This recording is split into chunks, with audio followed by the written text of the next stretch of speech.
Takk, president.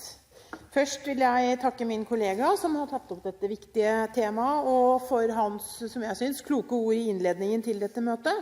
Statsråden var litt inne på Navs rykte, vi kan kalle det omdømme også. Og i den læreboka så står det at det skal minst 10 gode nyheter til for å utviske en dårlig opplevelse.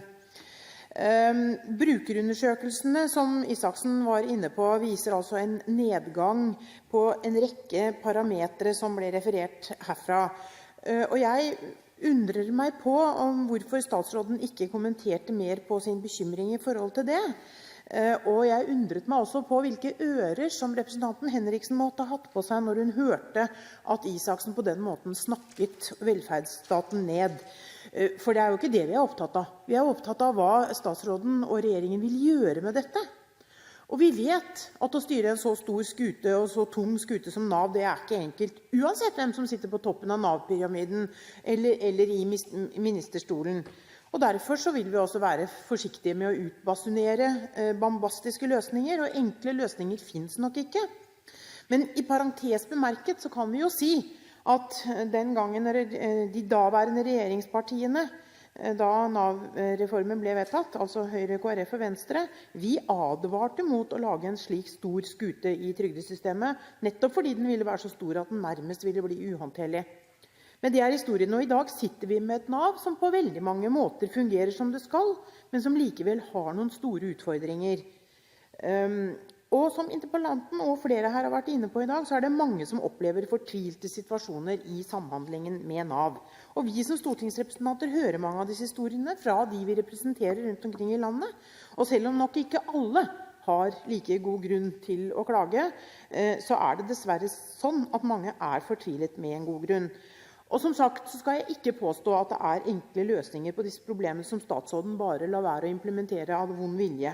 Men det er likevel noen forslag som har kommet fra opposisjonen de seneste årene som kunne ha hjulpet et stykke på vei. Og blant de forslagene er jo nettopp Nav-ombudet. Ikke et politisk type ombud som barneombudet eller likestillingsombudet, men en ombudsmann for brukerne etter modell fra pasientombudet, som kunne bidra til å ivareta brukernes rettssikkerhet og bidra til en forsvarlig velferdsforvaltning. Vi mener at det er et godt og konstruktivt innspill til hvordan Nav kan bli bedre, og jeg skjønner ikke hvorfor departementet så hardnakket motsetter seg det. Og statsråden svarte ikke, som jeg oppfattet heller, interpellanten godt på det punktet, og jeg håper ikke at dette er av den grunn at forslaget har kommet fra feil partier. Nav har ikke bare mange brukere, men også mange ansatte. Og de gjør hver dag i hele landet en stor innsats for at våre innbyggere skal få den hjelpen de trenger og har krav på, samtidig som fellesskapets midler skal forvaltes på en god måte. Det er derfor jeg med bekymring så på svaret på et av spørsmålene som vi hadde sendt inn i forbindelse med behandlingen av budsjettet for nå i høst, der vi fikk vite at sykefraværet i Nav altså er høyere enn i resten av landets sykefravær. I første kvartal i år var det sågar 2,8 prosentpoeng høyere. Og det hørtes kanskje lite ut, men det innebærer altså at sykefraværet i IA-bedriften Nav var 45% høyere enn i resten av norsk arbeidsliv. Og det er svært bekymringsverdig at den organisasjonen som vi har satt til å forvalte alle landets trygdeordninger, inkludert sykepengene, selv har så store problemer med sykefravær. Man kan i hvert fall håpe, eller man kan i hvert fall ikke kalle det å gå foran med et godt eksempel da. Jeg håper derfor at statsråden vil gjøre det hun kan for å ta noen grep i eget hus og sette eget hus i stand samtidig som hun kommer med formaninger til resten av norsk arbeidsliv.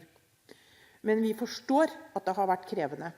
Helt til slutt vil jeg bare nevne et leserinnlag som stod i Aftenposten for et par dager siden, der en personaldirektør fortalte på en meget illustrerende måte hvordan de nye reglene i den nye IA-avtalen for å følge opp sykemelding og fravær virker i praksis. Det var helt uten tvil meget byråkratisk det ble opplevet, og det fremstod også som saklig forklart. Skjemaene var mange og vanskelig tilgjengelige, og det syntes som om måten Nav legger til rette for de nye rapporteringene eller relasjonene med næringslivet tok uforholdsmessig stort hensyn til Navs behov og hvordan de ville ha det, uten å skjele til IA-bedriftene i næringslivet sin praktiske håndtering. Da kan jeg spørre meg om ikke det er kontraproduktivt, for jeg håper at statsråden vil ta med seg dette og se på det litt mer med næringslivets behov for øye.